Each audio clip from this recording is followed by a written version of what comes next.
verrà applicata per la prima volta una nuova legge che obbliga i titolari delle grandi derivazioni in provincia di Belluno, cioè delle grandi centrali idroelettriche, tanto per capirci, li obbliga a ristorare in qualche modo i territori con la concessione di energia gratuita oppure con un corrispettivo in soldi, in euro, che corrisponda appunto a tale quantità di energia gratuita. È un successo veramente grosso portato a casa dalla regione del Veneto, in particolare dall'assessore Giampaolo Bottacin, che determina la notizia di apertura del Corriere delle Alpi di oggi, che è così, dice così il titolo: e idroelettrico 7 milioni di euro contro il caro bollette. Entra nel vivo la norma che impone ai grandi produttori di ristorare il territorio cedendo corrente elettrica. La regione chiede di monetizzare, preferisce avere i soldi corrispondenti, contributi che saranno messi a disposizione per case di riposo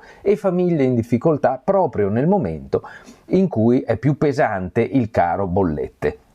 La notizia è molto importante perché si tratta non di bruscolini, sono 7 milioni che prima non c'erano, che non ci arrivavano e che adesso ci arrivano, e sono 7 milioni che vanno spesi, derivano dalla produzione energetica della provincia di Belluno. Su questo c'è anche il titolo di apertura del Gazzettino di Belluno, eccolo qui: l'idroelettrico salva le case di riposo, e non solo quelle, perché abbiamo detto andrà anche per le famiglie in difficoltà. I 7 milioni di euro che derivano dai canoni idrici utilizzati per il caro bollette delle strutture che accolgono gli anziani, non sono i canoni idrici, a dire la verità.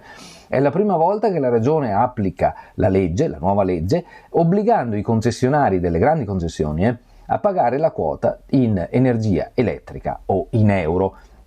Si tratta appunto di una cosa assolutamente nuova, perché la legge è dell'anno scorso sostanzialmente, e mi diceva l'assessore regionale Bottacin che è stata il frutto di 3 anni di lavoro in sintonia e collaborazione con il ministro Giorgetti, che è montanaro anche lui, che adesso si è fatto rieleggere in Parlamento candidandosi a Sondrio, dove è stata fatta una legge, dove c'è la legge, dove può essere applicata in modo analogo la legge, altra provincia quindi di montagna come la nostra. Capite bene che si tratta di un risultato politico veramente importante, con ricadute non da poco sul nostro territorio. Allora andiamo a vedere qualcosa di più di questa notizia, e sono contento di aver aperto così, con una buona notizia appunto per una volta, questa rassegna stampa di Radio Piave in blu di oggi, martedì 4 ottobre, condotta come sempre dai giornalisti dell'Amico del Popolo, e oggi tocca a me, Luigi Guglielmi. Permettetemi, visto anche i molti Franceschi che conosco, insomma è il nostro patrono d'Italia, oggi è San Francesco, un augurio a tutti i Francesco e Francesca che ci seguono. Allora, vi dicevo di questa nuova legge, no? È l'apertura anche della pagina Belluno, pagina 16 del Corriere delle Alpi, da dove leggiamo: dall'idroelettrico 7 milioni contro i rincari, aiuti a case di riposo, scuole e famiglie. La regione attua la legge del 2020, Enel obbligata a ristorare i territori ogni anno. Bottacin è un passaggio epocale. Allora c'è una cartina molto bella, molto interessante, perché schematizza dove sono le grandi derivazioni in provincia di Belluno, cioè le grandi centrali, insomma i grandi bacini, le grandi reti che portano l'acqua, che costringono l'acqua verso i bacini da dove si produce poi energia idroelettrica. C'è la cartina appunto con tutti gli impianti indicati: Pelos, Ponte Malon, Somprade, Pontesei, Forno di Zoldo, Gardona, Soverzene Piave, Soverzene Mae, Agordo, Cencenighe, Sospirolo, Quero, La Stanga, Arsie, Arson, Cavilla, questo non so dov'è, Fadalto, 9 e 925, San Floriano e Castelletto, tutta roba alimentata con l'acqua bellunese. Il caro bollette si contrasta praticando l'autonomia. Questo è un punto su cui poi ci soffermiamo un attimo, perché Belluno avrà in questa situazione un trattamento particolare proprio in ragione dei riconoscimenti che ci sono stati a livello regionale, ma anche poi nazionale, insomma, sulla sua particolare condizione di specificità e autonomia. Il caro bollette si contrasta praticando l'autonomia, è un passaggio epocale, per dirla con le parole dell'assessore regionale all'ambiente Giampaolo Bottacin, quello votato dalla Giunta Veneta la scorsa settimana, un provvedimento che dà attuazione alla legge regionale 27 del 2020, con la quale è stato introdotto l'obbligo in capo a titolari e operatori che eserciscono e conducono grandi derivazioni idroelettriche di fornire annualmente e gratuitamente alla regione Veneto energia elettrica pari a 220 kWh per ogni kilowatt di potenza nominale media di concessione. In alternativa è prevista la monetizzazione dell'energia da fornire, cioè o ci date l'energia o ci date i soldi corrispondenti. Questo è l'obbligo che adesso viene imposto ai grandi ai titolari delle grandi derivazioni, ed è proprio questa, cioè i soldi, la strada che è stata scelta dal Veneto, una partita da 10 milioni di euro, la gran parte dei quali, cioè su 10 milioni, tra i 6 e 7 milioni si riverseranno in provincia di Belluno. Dove? Perché? Perché in provincia di Belluno insistono la maggior parte degli impianti per la produzione di energia pulita sfruttando l'acqua. A gestirli sono Enel Produzione e Enel Green Power, è l'Enel insomma che ci dovrà dare questi soldi. Le risorse saranno incassate dalla regione e trasferite alle province e alle città metropolitane e alla città metropolitana Venezia per evitare che la legge venga impugnata, spiega l'assessore Bottacin. Alla provincia di Belluno sarà girato il 100% della somma spettante al territorio bellunese, quindi la gestirà completamente la provincia di Belluno. È la regione a stabilire annualmente come investire i soldi, lo dice la legge. Quest'anno la priorità è aiutare le case di riposo strangolate dall'aumento delle bollette. A seguire dovranno essere aiutate le scuole pubbliche, famiglie con reddito ISEE inferiore a 20.000 euro e, solo per la provincia di Belluno, anche le attività commerciali e del turismo che sono state danneggiate in estate dall'abbassamento dei laghi dovuto alla siccità. Capite? Si comincia a ragionare sulla gestione del denaro tenendo conto delle situazioni specifiche come quella del danno, la situazione specifica del danno che ci viene prodotto per l'abbassamento del livello dell'acqua per produrre energia elettrica. Questo è l'esito finale di un provvedimento che nasce qualche anno fa, promosso dall'allora sottosegretario alla presidenza del Consiglio Giancarlo Giorgetti, che ci ha permesso di legiferare in materia, illustra Bottacin. Per legge nazionale i grandi produttori di energia elettrica sono obbligati a regalare una quota di energia al territorio. Con la legge regionale 27 del 2020 abbiamo previsto che possa essere ceduta energia elettrica o che l'equivalente sia corrisposto in euro. La scelta sull'utilizzo delle risorse è stata naturale vista la crisi energetica. Quest'anno abbiamo orientato le risorse sulle RSA, cioè sulle case di riposo, affinché non siano costrette ad aumentare le rette continua e quindi non debbano gravare sui cittadini. Inoltre saranno aiutate le famiglie con il reddito ISEE inferiore a 20.000 euro e le attività commerciali e turistiche che sono state danneggiate in estate dall'abbassamento dei laghi per la siccità. Previste anche risorse per il polo logistico di protezione civile alla CAL e per la sede del soccorso alpino. I tempi sono stretti, la delibera è stata approvata dalla giunta regionale martedì scorso, ora deve andare in commissione e tornare in giunta per diventare operativa. Entro il 30 novembre i produttori dovranno comunicare quanta energia green hanno prodotto l'anno scorso e su quella base si stabilirà l'importo preciso che sarà erogato alla regione. Si conta che entro la fine dell'anno il procedimento si concluda e arrivino i soldi ai territori. È un passaggio epocale, conclude Bottacin, una forma di autonomia praticata per la provincia di Belluno. Sapere di poter contare ogni anno su 15 milioni di canoni idrici che arriveranno sempre e su questi 6-7 milioni penso sia importante. Vedete, si tratta di un'altra partita. Dal titolo del Gazzettino invece sembrava che fosse sempre la partita dei canoni idrici. Ne è consapevole il presidente della provincia Roberto Padrin, è una misura molto importante per i nostri territori. Dovremmo sfruttare un ufficio ad hoc per gestire le risorse, ma il risultato importante è che ci siano questi fondi in più da spendere per aiutare la popolazione in questa fase molto difficile. Ieri c'era il comunicato arrivato dalla regione che se mi permettete vorrei provare a recuperare in questo momento, eccolo qui, che ci diceva qualche cosa di preciso in più che vorrei ritrovare e spiegarvi.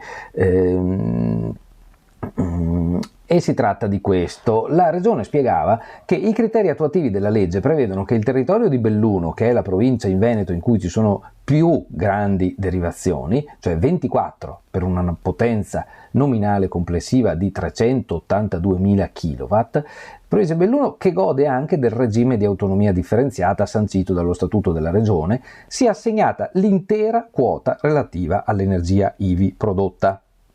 Prevede inoltre la norma regionale, no, che le altre province in cui insistono impianti idroelettrici si trattengano il 60% della quota, non tutta come invece avviene a Belluno, e il restante 40% sia suddiviso tra tutte le province, ad esclusione di Belluno perché già si trattiene l'intera sua quota in proporzione agli abitanti. Ecco, questo era l'aspetto che mi premeva in particolare sottolinearvi, perché mi sembra importante dal punto di vista dell'attuazione dell'autonomia, no?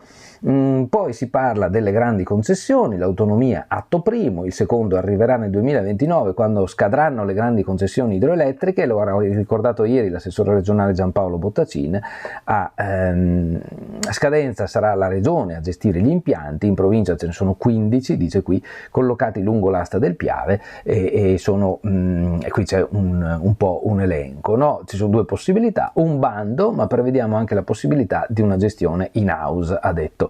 Non sarò più io ad occuparmene, qualcun altro erediterà questo passaggio epocale, quest'altro passaggio epocale al quale lavoriamo dal 2019 e che potrebbe cambiare la storia e soprattutto il futuro del territorio, dice l'assessore Giampaolo Bottacin. Allora scuserete se vi ho portato via tutto questo tempo per spiegarvi, illustrarvi questa cosa. Vi ho letto solo una parte peraltro della pagina 16 del Corriere delle Alpi che se ne occupa, ma capite bene che stiamo parlando di 7 milioni in più che arrivano in provincia a sostenere le nostre spese per le nostre bollette, 7 milioni che prima non c'erano, che arrivano dalla produzione idroelettrica, cioè dal fatto che abbiamo una provincia completamente condizionata dagli impianti di produzione idroelettrica. Vorrei passare a un'altra bella notizia che ricaviamo sempre qui dal Corriere delle Alpi. Non tanto bella, c'è questa, pagina 17, Covid, in provincia si è già scatenata l'ondata autunnale, cinquetti dell'Ulsuno, contagi in aumento, i numeri sono chiari, sta avvenendo quello che vediamo ormai da 2 anni. Adesso con tutta umiltà vorrei dire che possiamo forse sperare, ma lo dico incrociando le dita, che questa ondata in realtà stia già manifestando i primi segni di una flessione. I contagi sono altissimi, l'incidenza è quasi a 700, l'incidenza reale, figurarsi l'incidenza poi determinata dalla vera diffusione, insomma quella anche non registrata ufficialmente sarà altissima, però volevo dirvi appunto che da 3-4 giorni a questa parte l'impennata è meno forte. Quindi io dico che dobbiamo stare a vedere, ma insomma non c'è più questa riga dritta che sale. In questi ultimi giorni c'è stata una piccola flessione, proviamo un po' a sperarci, ecco. Dunque, volevo saltare all'altra bella notizia che desidero darvi oggi, che è questa. Aspettate, devo arrivare all'Agordino, ci siamo, perdonatemi ancora un attimo, eccola qui. Nuovo traguardo in pronto soccorso, attive la sala Gessi e la shock room. Ieri è stato inaugurato il secondo stralcio del nuovo pronto soccorso di Agordo. Ora si tratta di una struttura molto importante, finanziata per la maggior parte con i soldi dei fondi dei comuni confinanti, più qualcosa che ci ha messo la regione, e serve a dotare l'ospedale, uno dei 2 nostri ospedali di montagna, quello di Agordo, l'altro è quello di Pieve di Cadore, di un pronto soccorso all'avanguardia che sia in grado di far fronte bene alle emergenze, che forse è il settore forse più importante che negli ospedali di montagna sia veramente al top. Allora, finiti gli interventi, dice l'articolo, sale più moderne, ma anche nei macchinari, ecco, non è solo un fatto estetico o di logistica, diciamo, mancano camera calda, rimessa dei mezzi e accessi pedonali, scusate.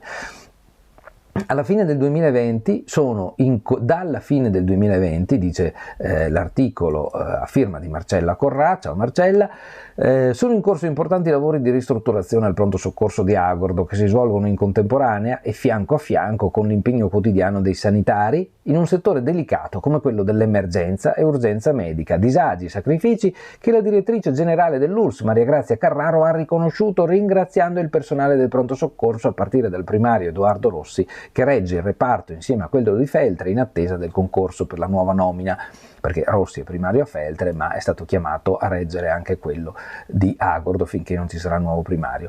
Ad ascoltare il suo intervento, l'intervento della direttrice generale, ieri c'erano molti politici e amministratori in occasione della consegna dei lavori della seconda fase dell'intervento di ammodernamento e ampliamento del pronto soccorso. Da Venezia sono arrivati gli assessori regionali Lanzarin, che è l'assessore alla sanità, e Bottacin, il bellunese, la consigliera regionale bellunese Cestaro. Da Roma è arrivato il rieletto Luca De Carlo, poi il presidente dei fondi dei comuni di confine Bond, il presidente della provincia Padrin, praticamente tutti i sindaci della Vallata Gordina, molti assessori e anche il sindaco di Belluno Oscar De Pellegrin, che da pochi giorni è diventato presidente della conferenza dei sindaci dell'Ulsuno. Il pronto soccorso non è ancora completato, manca la terza fase che prevede la realizzazione della camera calda dove le ambulanze portano i pazienti, la rimessa delle ambulanze e l'accesso pedonale per l'utenza. Ieri invece sono state presentate le nuove sale, la shock room dotata di apparecchiature per trattare i pazienti critici, già utilizzata, come ha spiegato il primario, quindi serve, e la sala gessi del pronto soccorso dove il paziente viene raggiunto dagli ortopedici, non il contrario come ora, cioè prima, finché non c'era questa struttura, era il paziente a dover essere spostato in ortopedia. E poi una sala riunioni, gli studi del direttore e del coordinatore, la stanza del medico di guardia, vari altri locali. Insomma, si comincia a ragionare con una struttura a misura dei suoi compiti. I lavori in totale costano oltre 3 milioni di euro, finanziati con 2,5 milioni di euro dai fondi dei comuni di confine e 500.000 euro dalla regione, quasi 100.000 poi dall'Ulsuno. Paolo Frena, presidente dell'Unione Montana, ha ricordato le tante discussioni che ci sono state in merito alla scelta di finanziare l'ampliamento del pronto soccorso con i fondi di confine, ma la sinergia ha funzionato, ci sono troppi fondi, ha aggiunto Frena, impiantati nella burocrazia. Nel caso del pronto soccorso di Agordo invece tutto è andato abbastanza liscio. Frena ha anche chiesto alla regione, vista la presenza di 2 assessori, di avere ogni anno un confronto come Unione Montana Gordina per mettere le fondamenta di un rapporto nuovo. Allora io non continuo la lettura, lascio anche a voi la lettura di un po' di questo articolo, passo al taglio basso di questa pagina, e cioè si parla delle condizioni di salute del parroco di Canale d'Agordo, che ormai parecchio tempo fa è stato vittima di un grave incidente stradale, ma insomma si sta rimettendo, e per i 100 anni della nascita di Luciani, dovrebbe esserci una messa il 17 ottobre, dice che desidererebbe essere presente alla messa, prepara il suo rientro, quindi insomma le sue condizioni di salute stanno migliorando e noi ne siamo più che contenti, gli facciamo anche da qui tanti auguri ancora una volta. La prima del Corriere: idroelettrico 7 milioni, abbiamo detto in apertura, poi c'è la foto di un rifugio scavato nella roccia. Il gruppo Alpini di Cortina festeggia il centenario, pronti per i giochi, inaugurato il rinnovato bivacco Buffa Perrero, che si dice nella didascalia che è iconico, sì è vero, resta qualcosa di così che pesca direttamente nel nostro immaginario. Belluno, ci sono delle proteste in casa di riposo, si dice che l'assistenza è inadeguata, le famiglie si rivolgono al sindaco, con i nuovi vertici cambieremo rotta, è la garanzia che il comune intende dare. La Mon, la riabilitazione trasloca a Feltre, cartelli in paese pro reparto. La riabilitazione di Lamon va a Feltre, in paese compaiono striscioni di protesta, qui segue Milano, pagina 23, Cortina, giochi, lavori per 1 miliardo, l'antimafia alza la guardia. Le nostre storie pedagoghe, il comune fa da sé, il bus per le frazioni sarà meno caro. Ma volevo farvi vedere, all'interno ci sono 2 pagine di approfondimento nella parte nazionale. Ieri a Riese, quindi in provincia di Treviso, lo stesso un fatto tremendo, insomma, e ne parlano i carabinieri che sono stati speronati volutamente da un'auto, se ne parlava già ieri nelle prime pagine, poteva essere una strage, e la racconta la vicenda un carabiniere che è di Feltre, il feltrino Mattia Prosdocimo. La pattuglia racconta la folle corsa di Steve Quintino terminata con uno schianto a Onè, e queste persone, questi agenti che sono stati coinvolti, questi militari che sono stati coinvolti, raccontano com'è andata. Passo al Gazzettino per farvi vedere quali sono gli altri titoli. C'è la foto grande relativa a Cortina innevata, Cortina sfida la crisi, tutto aperto, questo è il titolone, e poi gli altri sull'idroelettrico abbiamo già detto, Palaghiaccio, Alleghe chiede ospitalità ai rivali di Cortina. È stato deciso così, almeno per il momento, insomma. Ti spacco la testa contro il muro, 2 anni di carcere, l'uomo di 38 anni è stato condannato, aveva reso impossibile la vita della moglie. In tribunale poi spacca il lunotto dell'auto e prende a testate gli agenti, corre come un pazzo, spacca il lunotto dell'auto e poi cerca di sfuggire agli agenti, raggiunto, li prende a testate. Il trentenne è stato condannato a 14 mesi, ancora cronache giudiziarie di ieri. Longarone, oggi c'è l'inchiesta pubblica su Metalba, Feltre censurati in consiglio e noi andremo dal prefetto. Si parla dell'ex maggioranza che ieri avrebbe voluto maggiore discussione sulla vicenda sulle scelte relative alla nuova viabilità. Cantiere all'ospedale di Agordo, comincia la fase 2, abbiamo già detto nel dettaglio, ma appunto trovate anche qui un ampio approfondimento a firma di Raffaella Gabrieli, ciao Raffaella, a pagina 5. Il restauro del centro riabilitativo di Lamon spaventa commercianti e sindaco. Vi leggo questo lancio soltanto: i lavori di ristrutturazione dell'ospedale di Lamon ha fatto ipotizzare il trasloco al Santa Maria del Prato di Feltre, ma la popolazione dell'altopiano alza gli scudi, affiggendo un po' ovunque manifesti con la scritta Lamon uguale riabilitazione. Lo stesso sindaco Loris Macagnan con alcuni concittadini alza lo striscione. Anche qui bisognerà vedere un po', c'è una conferenza stampa oggi credo dell'ULS su questi temi, vedremo di capire di più domani, senz'altro sui giornali ci sarà qualcosa di più chiaro. Io mi fermo qui, vi ringrazio tutti per la vostra attenzione e vi auguro un buon martedì 4 ottobre. Ciao a tutti da Luigi Guglielmi.